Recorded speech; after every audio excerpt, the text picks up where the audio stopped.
Il est essentiel pour l'homme conscient de pouvoir distinguer ce qui relève de l'intelligence occulte et ce qui n'en relève pas. Cela implique d'éveiller suffisamment son mental pour résister aux influences et aux pressions qui peuvent lui causer de la souffrance. Cependant, diagnostiquer l'intelligence occulte chez l'homme est un défi, car elle n'est pas encore pleinement au service de l'homme, mais plutôt de son esprit. Lorsque l'homme sera capable de reconnaître les manifestations de cette intelligence, il pourra comprendre les lois de la mémoire, de la vie, de ses émotions et de son inconscient. Cela nécessite de voir au-delà des illusions créées par l'esprit et d'élever son taux vibratoire mental pour être en harmonie avec son intelligence créative la plus élevée. De plus, diagnostiquer l'intelligence occulte signifie également voir à travers le temps, comprendre que l'esprit contrôle le temps de l'homme et le moment où l'homme doit reprendre le contrôle de son temps.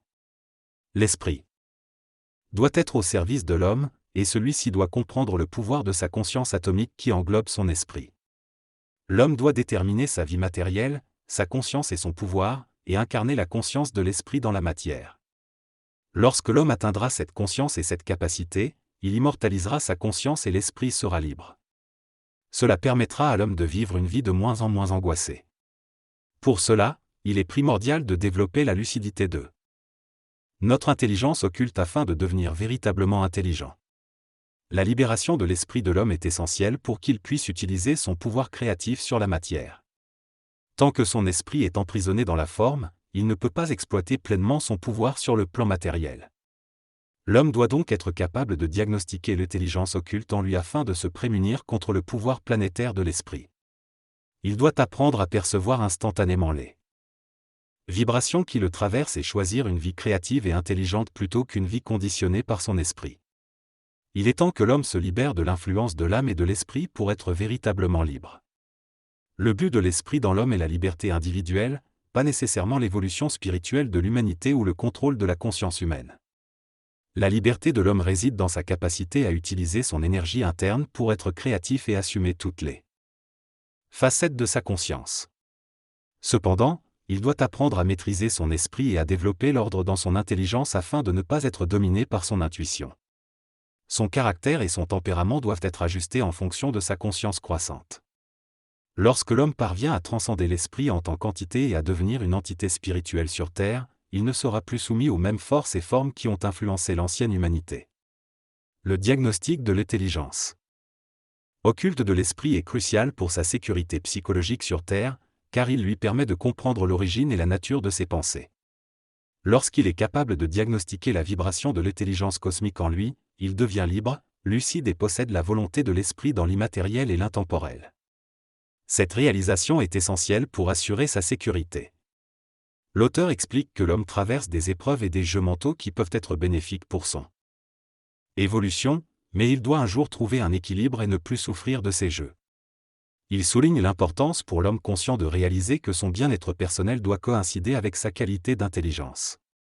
L'auteur décrit également la fusion entre l'esprit et l'homme et comment l'homme doit être en mesure d'intégrer cette énergie de l'esprit pour en bénéficier. Il insiste sur le fait que diagnostiquer l'intelligence occulte de l'esprit est essentiel pour élever l'intelligence humaine et donner à l'homme le pouvoir de dire non à ce qui lui nuit. Il conclut en indiquant que l'homme doit éliminer une partie de son esprit qui le retient pour être dans son entité totale. La descente de la conscience supramentale sur la Terre correspond à la réorganisation vibratoire de la conscience humaine à tous les niveaux, mental, émotionnel, vital et physique. Cela nécessitera que l'homme soit psychologiquement ajusté à cette nouvelle conscience. La conscience supramentale n'est pas la fin, mais le début d'une nouvelle évolution et la formation temporaire d'une nouvelle humanité. Il est essentiel que l'homme apprenne à détruire la spiritualité dans la conscience supramentale afin de se libérer des forces occultes internes qui pourraient lui nuire dans les transitions d'un espace-temps à un autre. Les forces occultes sont liées aux forces planétaires présentes en l'homme et tant que celui-ci restera lié à ces forces, il en subira les conséquences sur sa santé mentale et matérielle lors des passages d'un espace-temps à un autre. Ainsi, l'homme doit se préparer à traduire en termes humains ce qui est occulte en lui et remplacer les composantes vibratoires et énergétiques par des éléments purement humains. Contrôler cette énergie pure sera essentiel pour l'homme et lui donnera le pouvoir sur la Terre dans le futur. L'auteur affirme que pour que l'être humain soit dépourvu d'émotions, il doit également être dénué de spiritualité astrale et d'astralité dans son esprit. Diagnostiquer l'intelligence créative ou occulte chez l'homme ne consiste plus seulement à déterminer ce qui est vrai ou non, mais aussi à savoir si cela correspond à son intelligence occulte interne. Pour cela, il est nécessaire d'avoir vécu les premiers moments où l'être humain a cru en son esprit et a suivi ses directives, mais a finalement souffert à cause de la tromperie de cet esprit. Diagnostiquer cette intelligence occulte permet à l'être humain d'être lucide et de rendre son esprit impuissant dans sa vie mentale. Cela lui donne la possibilité de vivre en équilibre avec sa vie intérieure et extérieure. Contrôler l'énergie de l'esprit permet à l'être humain de prévoir et de contrôler les forces de vie qui peuvent influencer son futur. Il est également important de remettre en question les conceptions archaïques de la vie afin de créer une condition de vie qui convient à chacun. Diagnostiquer cette intelligence occulte revient à tester l'émotion dans l'esprit de l'être humain. Cela implique de donner à l'ego conscient la puissance créative dont il a besoin pour s'élever au-dessus des limitations humaines.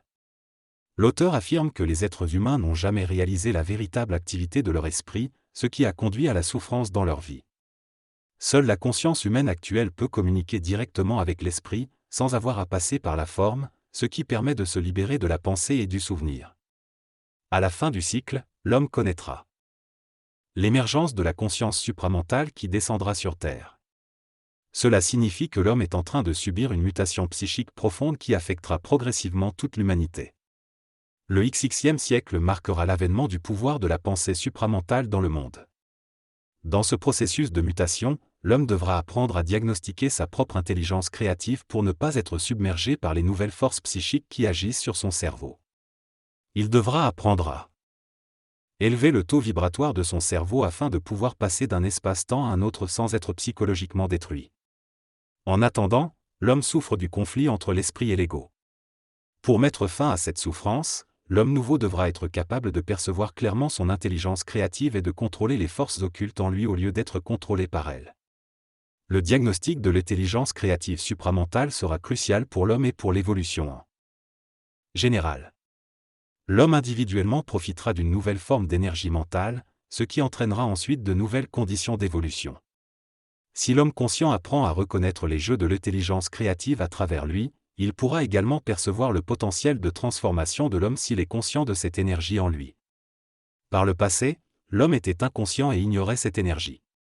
Maintenant que la Terre est arrivée à un certain niveau de développement, il est prêt à retrouver sa place en tant qu'entité individualisée dans les pays les plus avancés. C'est à partir de cet état que l'homme nouveau, la nouvelle conscience, émergera. Mais l'individu devra comprendre que la réalité n'a rien à voir avec ses aspirations spirituelles. Il devra se rendre compte que la réalité est un phénomène énergétique à une échelle plus subtile que la sienne et que cette réalité doit s'imprimer sur le monde pour accéder à la conscience et au pouvoir. L'homme du XXe siècle a besoin d'une intelligence pure, non contaminée par les anciennes doctrines qui ont servi l'ignorance et ont maintenu l'homme dans une confusion des langues et des mythes. L'homme conscient, la conscience cosmique, prendra de plus en plus de place sur Terre et son pouvoir créatif sera si fort que même les êtres moins évolués devront saisir quelque chose de nouveau dans le monde. Pour l'homme nouveau, la conscience de cette époque est déjà en lui et il apprend déjà à voir à travers l'intelligence créative. Il apprend à se méfier d'elle et à vivre en harmonie avec elle. L'être humain apprend à reconnaître une nouvelle intelligence qui fonctionne différemment de l'intellect de l'ego. Cependant, il ne doit pas devenir esclave de cette nouvelle intelligence, mais plutôt en être le maître. Il doit apprendre à diagnostiquer cette intelligence, à la comprendre et à l'intégrer à son ego.